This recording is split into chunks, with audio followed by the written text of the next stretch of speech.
Good evening. Hope you all are doing well. Sounds like you are. Did you have a great day? Do anything fun? Did you notice the wind picked up this afternoon to remind us where we live? Had me fooled for a minute, and then the wind blew. So, as far as announcements, really, that's the only one I have, unless somebody else has one, is Sunday. Just as a reminder, Sunday is Family Sunday, so nursery's open. Older students will be out with us on Sunday, and that will be good. I always like to tell those of us that no longer have any of them, when the kids is out here, take advantage of it. Talk to them, spend time with them, show them what it means to be in church and be part of the church. I love children's church, but I also don't like cutting them off and sending them behind the doors for all of their life. I want them out here learning what church is about so they can take it and go with it when they grow up. So there's that. Any other announcements? Young at Heart doing anything fun? Everything you do is fun, but you're not doing anything this week. Okay. Okay. Anybody else know of anything? Bible study this morning. Yeah, guys, if you can, get up and roll in at 6 with us. 6 to 7 a.m. Every day. All right, that's enough. I'm not gonna say any more about that. But I can make phone calls if you need me to get you up. I will be glad to do that. Anybody else have anything? Just a quick word. Keep praying for Caleb and crew in Puerto Rico. It seems like they're making some headway with some opportunities there. He'll give us a full-blown report when he gets back. But it's just way cool that God just keeps opening opportunities for us to go to the ends of the earth and our Jerusalem, Judea, and our Samaria and be engaged. So I'm excited about that. All right, well, let's have prayer. Heavenly Father, thank you for an awesome day and for your just provision of everything that we need. And I am so grateful, Lord. I thank you for this place and this group of people that we get to hang out with and study your word and fellowship with and do life with. What a blessing it is. And I ask tonight, Lord, as we study your word, that you would reveal yourself even more. And we'll just thank you in Jesus' name. Amen. Exodus chapter 14, one of the most amazing, fun stories in the entire Old Testament. How many of y'all seen the movie, The Ten Commandments? It's old. It's older than Ben. It's old. But you watch the entire movie waiting for that moment, right? When they get to the Red Sea. And the videography is just way cool. And so we're going to talk about that tonight. But in the context, I want to kind of back up and think about last week's lesson, how they got released through the miracles in the Passover, the passing of the death angel that passed over Egypt. Pharaoh said, go, get out of here, take your stuff, and get gone. And in chapter 14, I think, are y'all good if we just read the whole chapter? If we just kind of bounce off in it, just read the whole chapter and kind of get the background set up? Okay. Then the Lord said to Moses, tell the people of Israel to turn back and encamp in front of, I don't know, between Migdol and the sea, in front of Baal-zephon, and you shall encamp facing it by the sea. For Pharaoh will say to the people of Israel, they are wandering in the land, or will say of the people of Israel, they are wandering in the land, and the wilderness has them shut in. And I will harden Pharaoh's heart, and he will pursue them. And I will get glory over Pharaoh and all his host, and the Egyptians shall know that I am the Lord. And they did so. So, quick, they've left, they head out, and God leads them to an interesting place. They've got the wilderness on one side, and the wilderness is like, we think about the wilderness. You ever been out in the middle of the Mojave Desert out west? Anybody ever been there? There's nothing out there. Have you ever been in eastern Colorado and you drive for miles and miles and there's just miles and miles of nothing?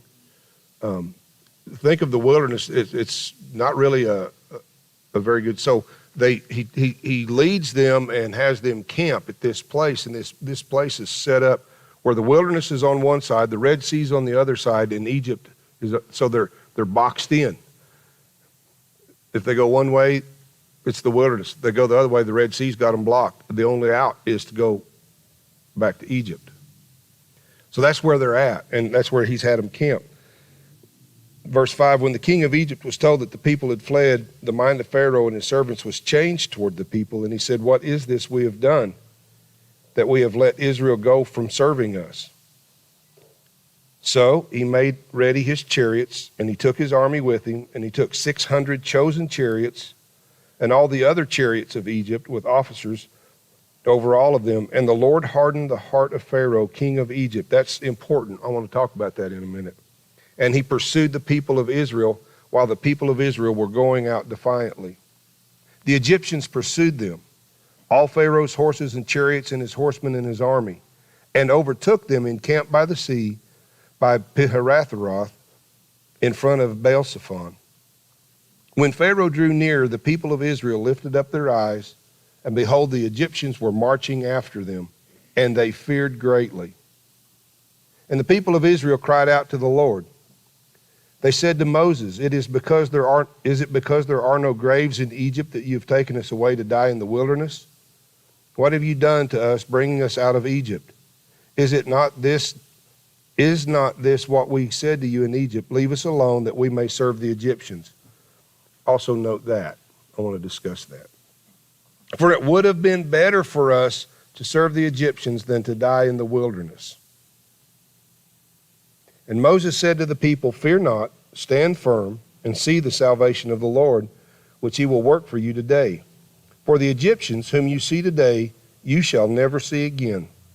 The Lord will fight for you, and you only have to be silent. Then the Lord said to Moses, why do you cry to me? Tell the people of Israel to go forward. Lift up your staff and stretch out your hand over the sea and divide it, that the people of Israel may go through the sea on dry ground. And I will harden the hearts of the Egyptians so that they shall go in after them, and I will get glory over Pharaoh and all his host, his chariots and his horsemen.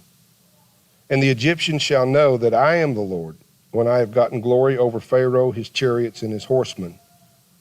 Then the angel of God who was going before the host moved and went behind them, and the pillar of cloud moved from before them and stood behind them, coming between the host of Egypt and the host of Israel. And there was a cloud and darkness, and it lit up the night without one coming near the other all night. Then Moses stretched out his hand over the sea, and the Lord drove the sea back by a strong east wind all night and made the sea dry land, and the waters were divided. And the people of Israel went into the midst of the sea on dry ground, the waters being a wall to them on their right hand and on their left. The Egyptians pursued and went in after them into the midst of the sea, all Pharaoh's horses, his chariots, and his horsemen. And in the morning watch, the Lord in the pillar of fire and of cloud looked down on the Egyptian forces and threw the Egyptian forces into a panic, clogging their chariot wheels so that they drove heavily. And the Egyptians said, let us flee from before Israel, for the Lord fights for them against the Egyptians. Then the Lord said to Moses, stretch out your hand over the sea, and the water may come back upon the Egyptians, upon their chariots, and upon their horsemen. So Moses stretched out his hand over the sea, and the sea returned to its normal course when the morning appeared, and the Egyptians fled into it. The Lord threw the Egyptians into the midst of the sea. The waters returned and covered the chariots and the horsemen, and all the host of Pharaoh that had followed them into the sea. Not one of them remained. But the people of Israel walked on dry ground through the sea, the waters being a wall to them on their right hand and on their left. Thus the Lord saved Israel that day from the hand of the Egyptians. And Israel saw the Egyptians dead on the seashore. Israel saw the great power that the Lord used against the Egyptians. So the people feared the Lord, and they believed in the Lord and his servant Moses. It's an awesome story. And it's not just a story. It's an event. It's an awesome event. So I want to kind of break down a couple things, ask you a couple questions, and then we'll kind of get a discussion, hopefully get a discussion rolling.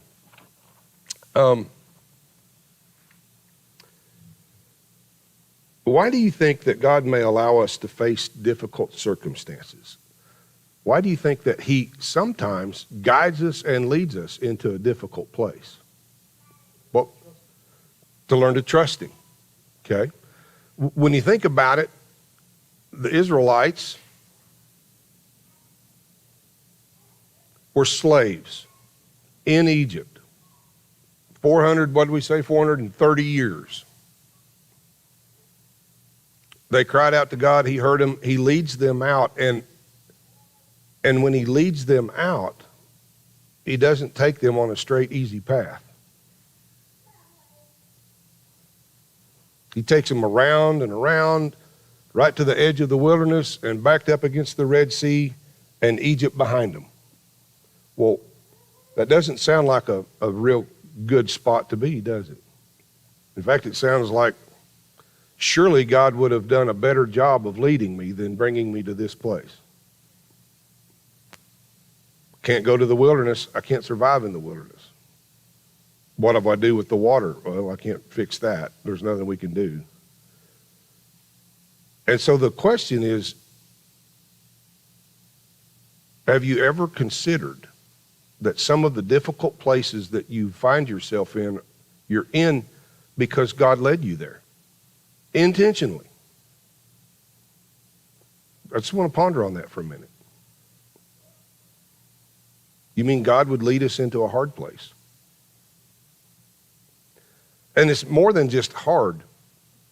It seems hopeless, doesn't it? I mean, my only option is to go back to Egypt. And then they go, well, that's the only option we got. So it would have been better if we'd have just stayed there. Would have been better. We wish we were still in Egypt. What was in Egypt? Let's remind ourselves. What was there? Bondage. Hard labor. So you're saying you would rather go back to the bondage of Egypt than to trust the Lord in his leadership. Okay. Lays out the story. I use it often because it's a miraculous concept to me that Jesus and the disciples, he told them to get in the boat and take him across the sea. You remember that? He goes up in the front of the boat and lays down, goes to sleep. In the midst of the night, a storm comes up and the boat's tossed to and fro and thrashing, and the disciples, some of them seasoned fishermen, are screaming that they're fixing to die. And they run up and they wake him up. Lord, do you not care that we perish? Jesus goes, oh, ye of what? Little faith. And he stood up and said, peace be still, and the wind stopped and the waves stopped and everything was calm. Why were they out there? Because he told them to go for the reason, like Rick said, that I can show you who I really am. I've always kind of laughed and thought, then after that wind stopped, they had to row that joker all the way to the bank. Well, is that really what you want? You really want the wind to stop? So that's a question to ask yourself tomorrow when you live in the Panhandle. Do you really want the wind to stop? And so I want us to think about that, and maybe you can reflect in your life a little bit about oftentimes, now, I want to be clear, a lot of the hard places we find ourselves in, sometimes it's because we make dumb decisions. We create our own hard places. So I'm not saying that everything comes from the hand of God. I have been very proficient at making hard places in my life on my own. However, there are times And if I look back over my life, and I'm sure you could sit here for a minute and look back and realize that following what I was positive was the will of God, the leadership of God, doing exactly what I thought God wanted me to do, knowing that he said, go here, this is a door I've opened for you, and you get there, and man, it gets miserably hard, and stuff's just not working, and I'm looking at my options, and wondering, what was this all about? Did I misunderstand God? Have you ever been there? Did I misunderstand what you said? And I think that's when we forget. No, I understood clearly. Moses understood clearly. In fact, the Israelites understood clearly. But in the midst of a hard place, fear overcame the Israelites. Think about that. I'm not necessarily going to ask you to share, but if you want to, please feel free to share an experience in your own life where you knew you were following exactly where God was leading and nothing was going the way you anticipated. In fact, the further you went, the harder it got, the rougher it got, the more difficult it got. And there's a moment where you go, man, I must have misread this. Surely this is not what God intended. Because, right, I mean, when God leads his people, it's like still water and green pasture. We've all read Psalm 23, right? That's what it's like, right? Sometimes, but not always. So God may allow us, and I think at times, even by his own direction, to face difficult circumstances. And we need to accept that. Does that mean he doesn't love us? Does it mean he's not trustworthy? What does that mean? How do I interpret that? How do I wrap my brain around that? God may allow it, but he also may be the driver of it to put me in a hard place. Maybe you all don't have a problem with that. I do. I struggle with it. I don't like hard places. I don't like difficult circumstances. I don't like conflict at all. At all. I don't like conflict. And you know what happens when you start telling people that they need Jesus? Conflict.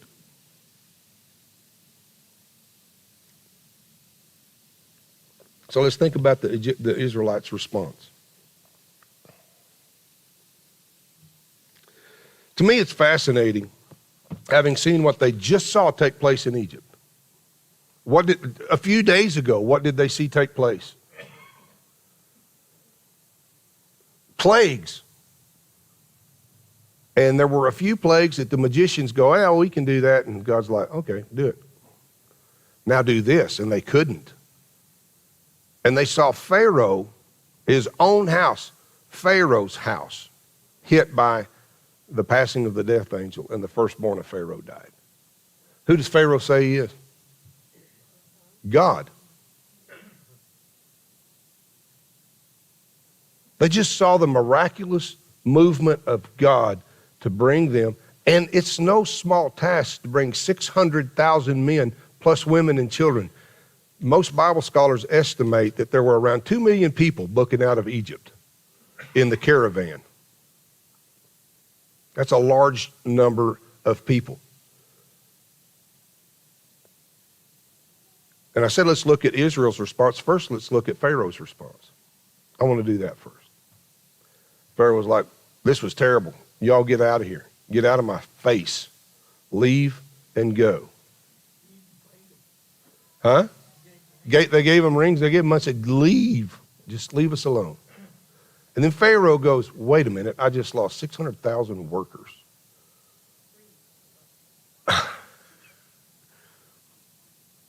That was a dumb decision. So Pharaoh backs up. And I wanted to talk about this because it's important for us to understand that in verse 5, when the king of Egypt was told that the people had fled, the mind of Pharaoh and his servants was changed towards the people. And he said, what have I done? Or what is this we've done that we have let Israel go from serving us? So he began to gather his army and get his chariots and get everybody together. And in verse 8 it says, and the Lord hardened the heart of Pharaoh, king of Egypt, and he pursued the people of Israel while the people of Israel were going out defiantly. I think we touched on this a little bit last week, but I want to kind of pick it up again. What does it mean that the Lord hardened Pharaoh's heart? So Pharaoh's response. Pharaoh hardened his heart, and then God hardened it. What does that mean in your mind? How would you express or explain the concept of God hardening the heart of Pharaoh?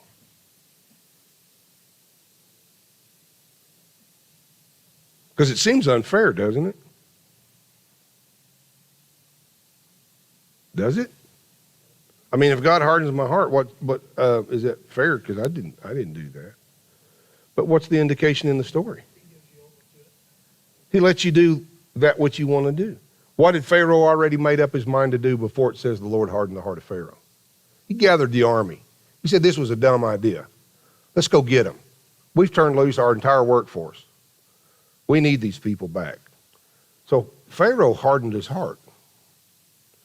And God made the opportunity for the hardness of Pharaoh's heart to come to complete fruition. Does that make sense? Do you think sometimes when we go down a dumb road of sin and rebellion that God will open doors for us to continue down that road till we hit the wall? I do. I don't want to be so bold to say, yeah, I've had God harden my heart, but I have had God say, okay, that's what you want to do. I'll make it happen. I'll let the opportunity come to you. In fact, here you go. Yeah, I'll open the door for you. If that's what you're going to do, that's where you're at. So always remember that there's twofold things here. One is God's deliverance of his chosen people out of bondage. The other is God judging Egypt for 430 years of bondage and mistreatment of his people. And ultimately, it's judging Pharaoh for saying, I am God. I am God. So Pharaoh goes, this was a bad idea.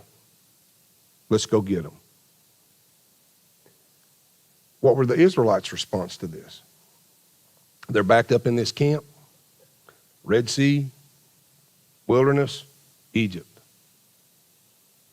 What's their immediate response?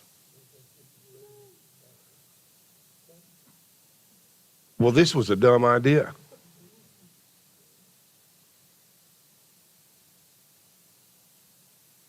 Were there not sufficient graves in Egypt for us that you brought us out here to bury us?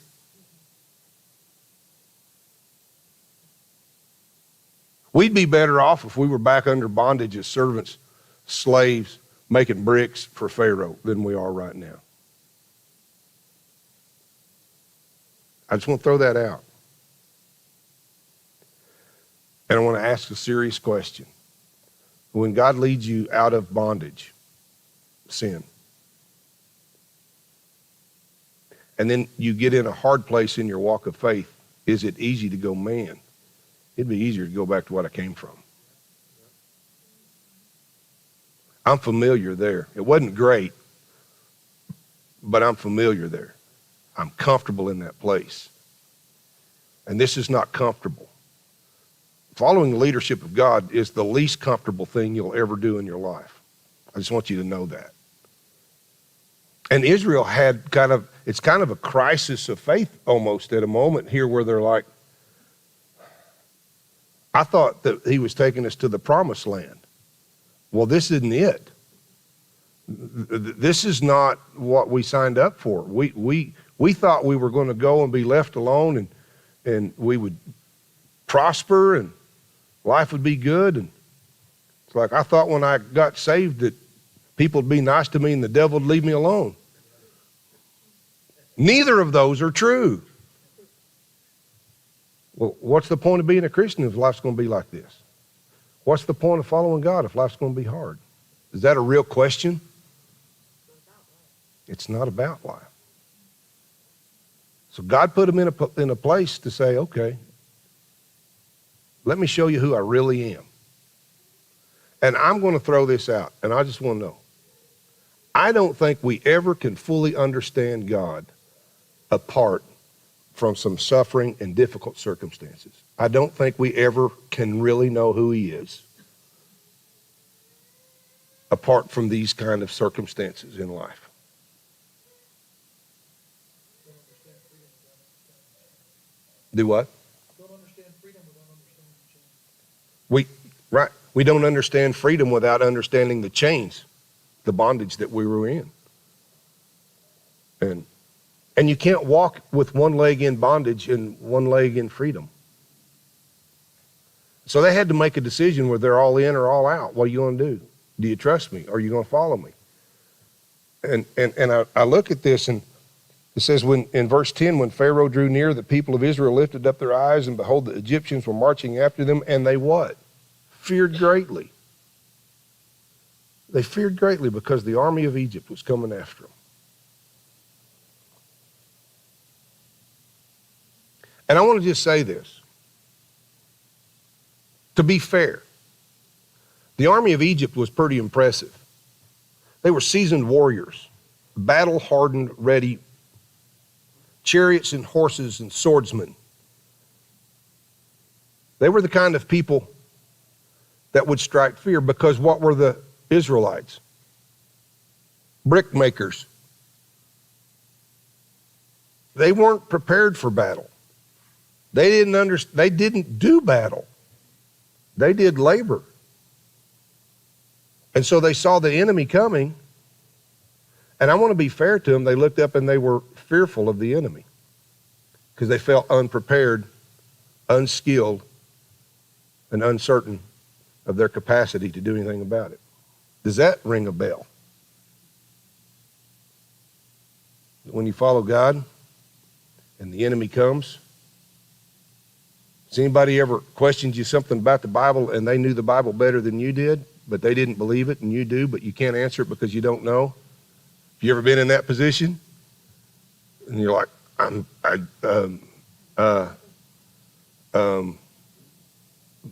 Siri? I need answers. And all of this stuff, I know that what we're doing, I said Siri and now she's blowing up my phone. What? I didn't get that either, Siri. Shut up. Be quiet. That's freaky right there. It makes me a little uncomfortable. So understanding why I give them a pass for a moment in being fearful of the Egyptian army. But they just saw God do God stuff a few days ago. A miraculous thing. You would think there would be enough faith to go, well, I saw God. I already know what God can do, so I'm not worrying about this. You would think that, right? You would think that I would sit there and go, hey, I see the Egyptian army coming. I wonder what God's going to do to them. But that's not the response. You would think with the knowledge and the movement of God and the things that God has in our life that every time something come up that we would go, this is cool. I can't wait to see what God does with this. Instead of going, Jesus! So I get where they're at. I understand. And then it goes through the whole thing, why didn't we just stay there? It'd be better. Is not this what we said to you in Egypt? Leave us alone that we may serve the Egyptians. Just leave us alone, Moses. We told you, leave us alone. We don't want to do this. Second thing I want to say, do you think that God leads us even when we don't want to go? And makes things happen when you don't want to go? Yeah. Have you ever said, God, I'm tired of this. Leave me alone. You can be honest. Yeah, Jonah didn't want to go either. Jonah wasn't a fisherman. He was after that. Fish food. I mean, there's a lot of parallels here and that you can apply. I can apply in my own walk. Do I expect difficult times to come? Do I expect that I'm going to have to deal with them? Do I expect that at some time God's going to lead me directly to them? Is that a reasonable expectation? It should be. It should be. Is it a reasonable expectation for me to think, and when I do that, there's going to be a whole army of people under the power of my enemy that's going to try to chase me down and tear me apart? Is that a reasonable expectation? Absolutely. Is it reasonable that at some point in that I may fear and tremble a minute? Yeah, that's reasonable. Just being honest. It's not good, but it's reasonable. But I can't stay there. And that's important that we get that. So they get through that entire griping, and I wanted to move down. And the Lord said to Moses, why do you cry to me? Tell the people of Israel, go forward. Quit standing here crying and worrying. Just do what I say. If you back up a verse, in verse 13, Moses said to the people, fear not, stand firm and see the salvation of the Lord, which he will work for you today. For the Egyptians whom you see today, you shall never see again. You know what happened? That was the last time they laid eyes on the Egyptians. That was the last time. The Lord will fight for you. This is important, verse 14. It's a reminder. If you're an underliner circler, do so. Moses says to them, you're not going to see him anymore. The Lord will fight for you, and you have only to be silent. Just be still. Be quiet. And the Lord will fight for you. Wow, is that a sermon in and of itself? All you got to do is be quiet.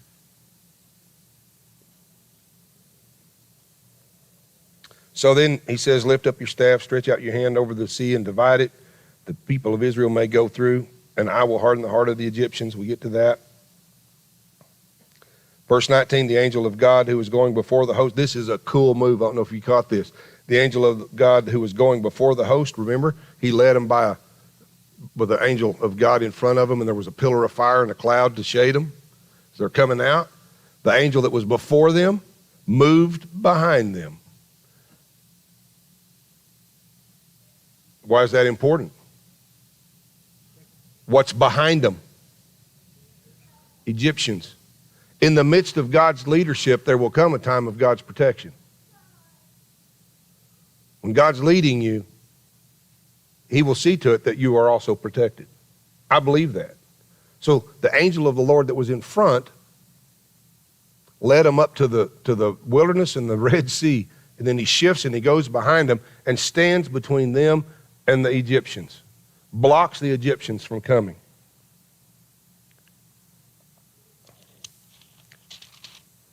Verse 21. And Moses stretched out his hand over the sea, and the Lord drove the sea back by a strong east wind all night, and the people went into the midst of the sea on dry ground. Pause.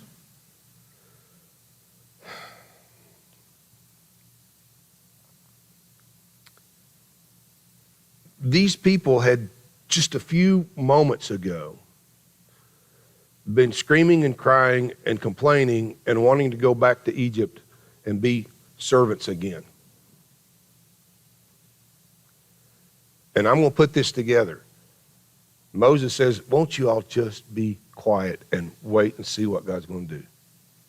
And apparently, they shut up.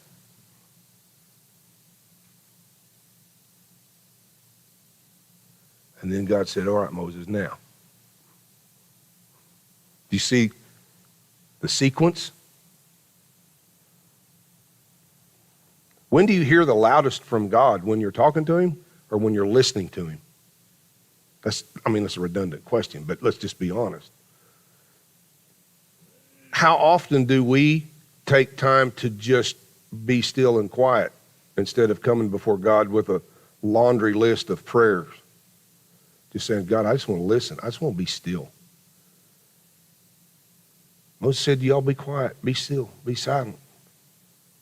And then he raised his staff and the sea began to split. The wind blew, all of that. They were in a place of great peril and difficult circumstances. And that's when God showed up the most. But they had to be what? Ready. I just wonder if they'd have been griping for 3 days, how long would the Egyptian army have been stuck behind that cloud waiting on the Israelites to finally shut up and be still and listen, you know? And I think sometimes we prolong the misery of the circumstance because we won't just get still and be quiet and wait to hear from God. We just keep talking and trying and twisting wrenches and whatever it is that we do to try to come to a place of solution, when the best thing we could do was just be silent and let God be God.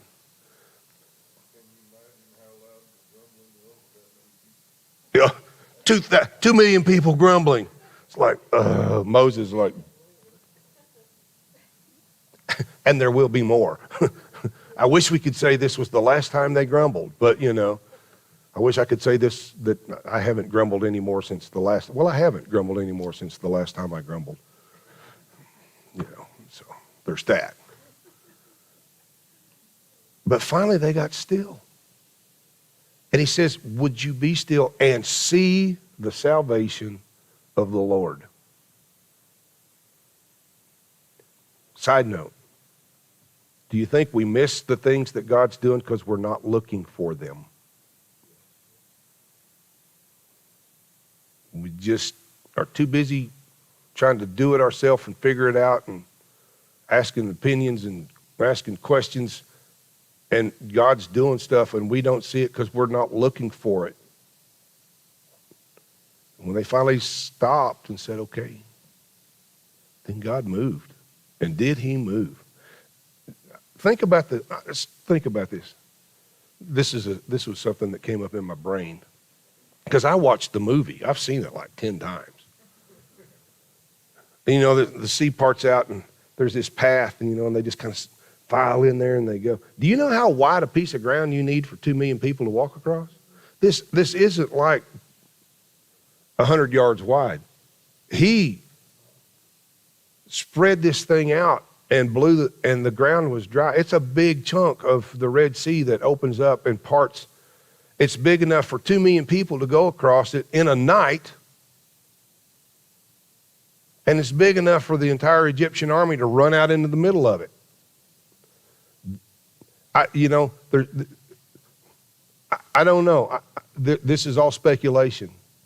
I think sometimes, because he says there's a wall on the right and a wall on the left, but how far apart were those walls? Do you think the Egyptians even recognized it till they'd run out in it? You know?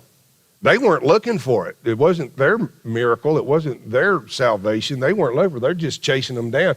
Do you think they ran out into the middle of it before they realized where they were? I think so. And I think oftentimes our enemy runs face into God and doesn't realize where they've run into till they're in the middle of it. And if we'll just be still and let them, God takes care of it. God fixes it. Quit worrying about it. Quit talking about it. Quit toying with it. Let them go. So, I've talked a lot. Thoughts or comments up to this point of the story? Because this is a fascinating story. There's a lot going on here. Anybody got anything else? I agree with Rusty. Can you imagine the noise of 2 million gripey people? I can't. I don't want to. I can't.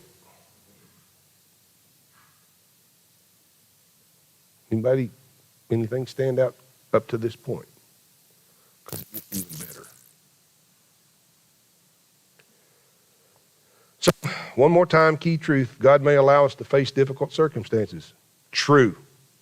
God may even orchestrate those difficult circumstances for us to face them. Also true.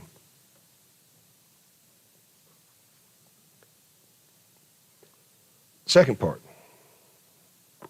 Verse 13 and forward, we see this movement. So let's go ahead and kind of skip through this again. Moses stretched out his hand over the sea, and the Lord drove the sea back by a strong east wind all night, made the sea dry land. The people went into the midst of the sea on dry ground. The Egyptians pursued them. And in the morning watch, understand this is taking place in a night. Verse 24, and in the morning watch, the Lord in the pillar of fire of cloud looked down on the Egyptian forces and threw the Egyptian forces into a panic, clogging their chariots so that they drove heavily. The Lord said, okay, I'm going to slow the army down a minute. I'm going to bog them down. Huh? Bunch them up, bog them down. They're fighting, trying to get their chariots to go. Not making any headway.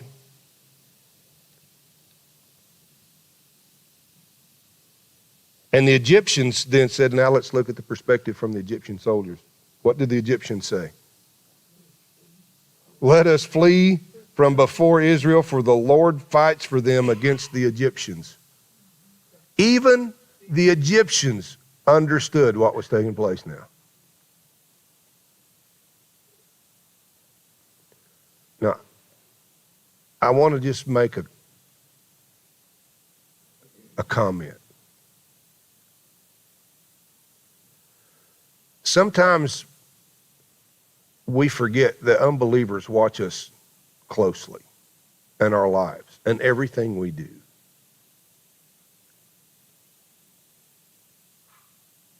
And sometimes the difficult things that we face are for those around us to see the power of God. Does that make sense? Now, these guys recognized it too late. They drowned in the sea. They didn't get out. They died there. But they understood the Lord fights for these people. I'm afraid of that. Sometimes the difficult things that you're dealing with as a believer is a show of God's power in the lives of unbelievers. They're watching. How do you deal with that? I don't don't understand. How can you have peace in the midst of what's going on in your world? How can you be okay when everything around you is not okay? It brings up valid questions by the unbelieving people around us.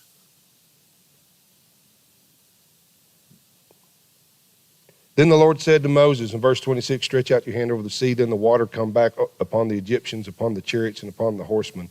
So Moses stretched his hand out over the sea, and the sea returned to its normal course when the morning appeared. And the Egyptians fled into it. The Lord threw the Egyptians into the midst of the sea, and the waters returned and covered the chariots and the horsemen and all the host of Pharaoh that had followed them into the sea. Not one remained. What happened to your enemy?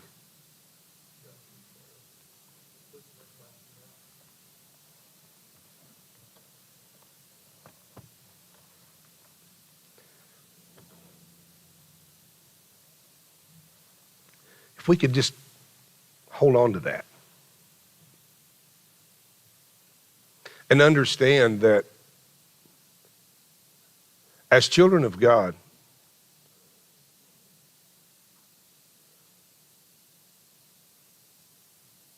what happens to our enemy when we stand firm with God? They're defeated. I know that we have the great Satan, the evil one. And I want to just throw this out for thought. He gets a lot more credit than he deserves. He's not all powerful. He's not all knowing.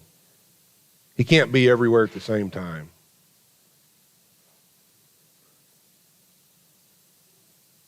And we're told that if we will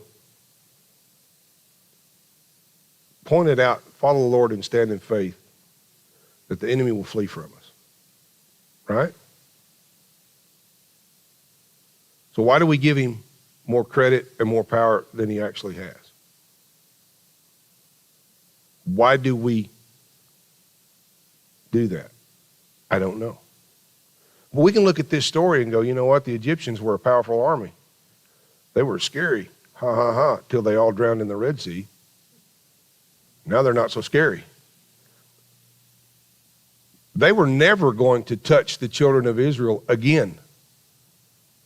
Wasn't happening. God had set them free.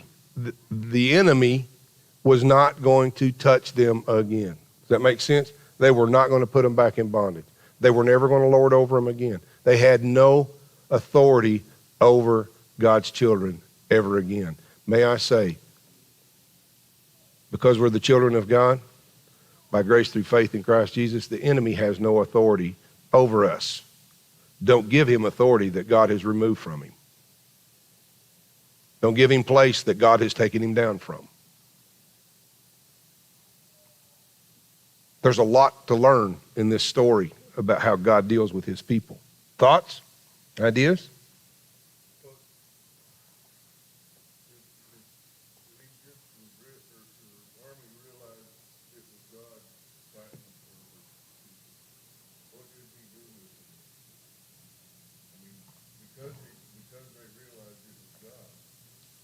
Yep.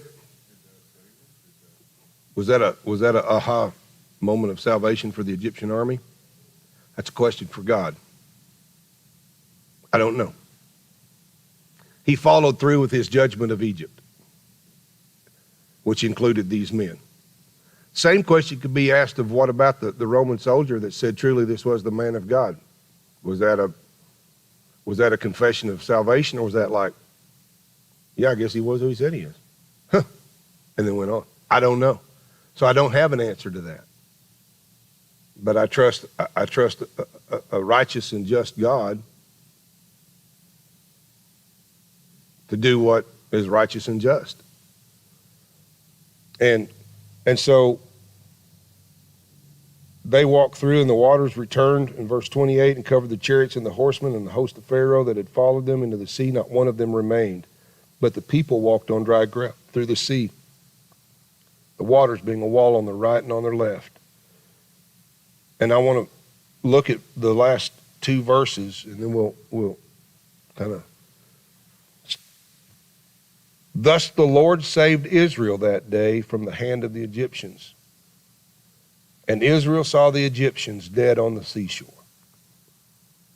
Did you ever think about that? When the waters came back, the bodies floated up, washed up on the bank, and there they were. And the Israelites saw the Egyptian bodies laying on the bank.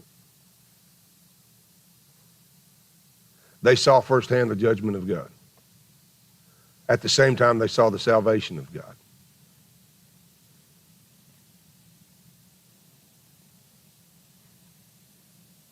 Verse 31, Israel saw the great power that the Lord used against the Egyptians.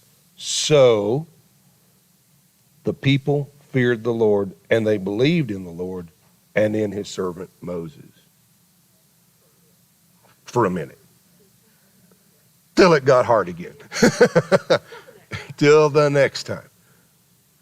But just think about that. Now, I understand that we're under a totally different covenant with the indwelling of the Holy Spirit. I completely get that. So we're not doing apples and apples.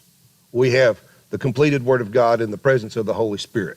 We've got more tools to work with than this group of people did. But they saw the great power that the Lord used against the Egyptians, and they feared the Lord. I think that's a key phrase.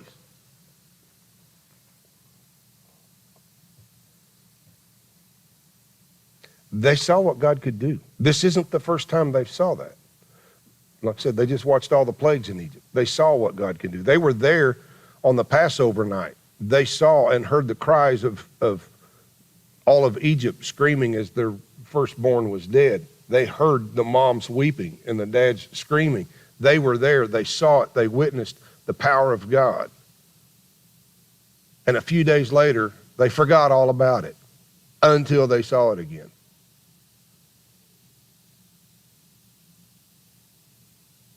How do we not forget it?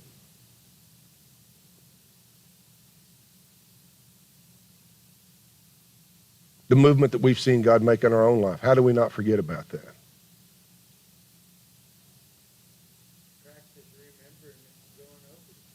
Practice remembering it.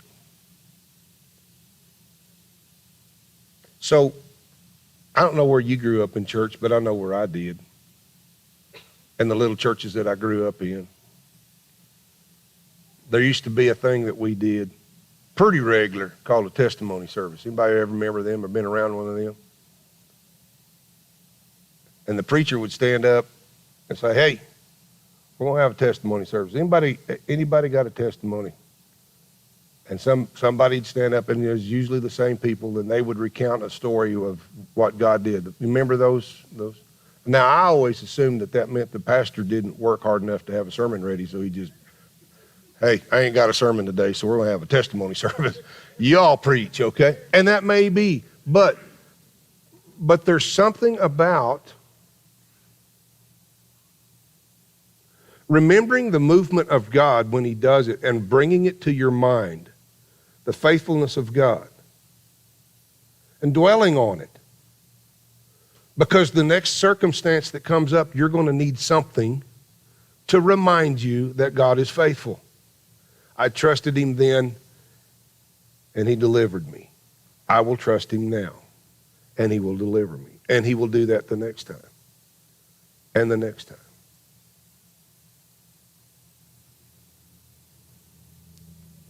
You see, God can get us through any difficulty. He can. I can't think of a single life circumstance that God does not have the power to get us through.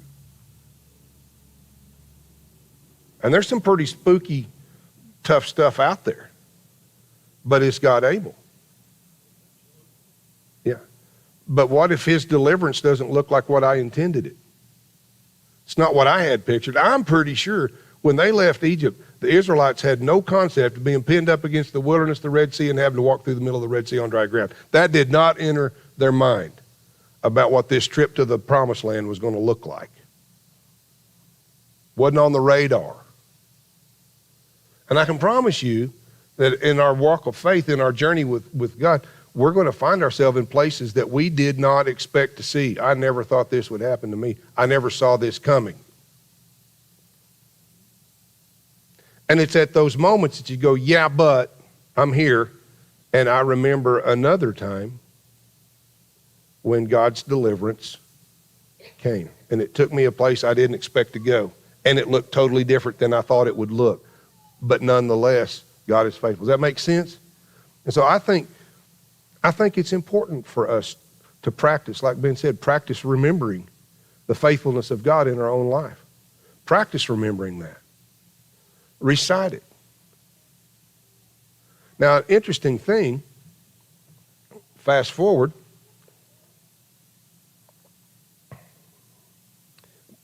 when they got to the Jordan River, they had another issue.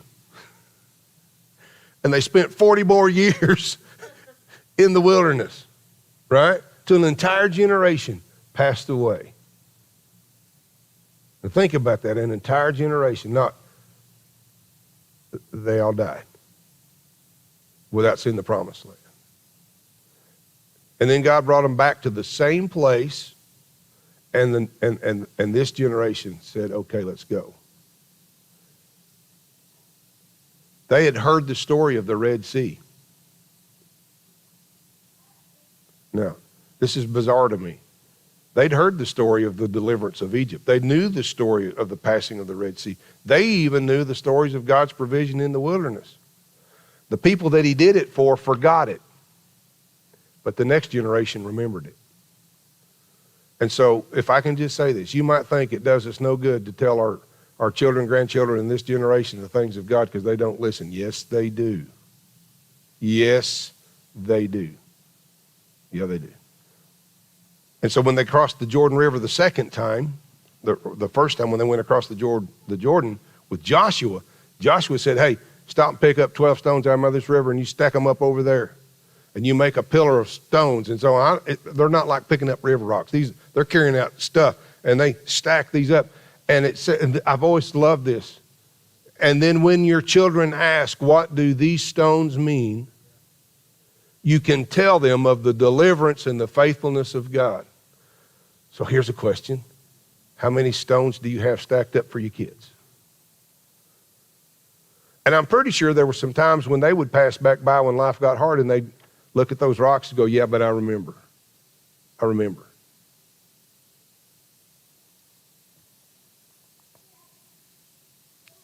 My grandma used to talk about her remembrance stones. And I think it's a good idea. I think maybe we should intentionally do that, lest we forget. Lest we forget. God will get you through anything. Anything. If you're willing to let God be God, to be still and watch the power of God move. So, thoughts? Ideas? You say, well, it sounds like really good preaching. Have you lived my life? No, I have not, but I've lived mine. And I can't think of a time yet that God hadn't worked out the details of my world. Sometimes I didn't appreciate how he worked them out, but they nonetheless were worked out. You know? So, God's faithfulness, the movement of the power of God. Final words, final thoughts, outtakes. Cool. Well, thank you for your discussion tonight. Kurt, would you dismiss us?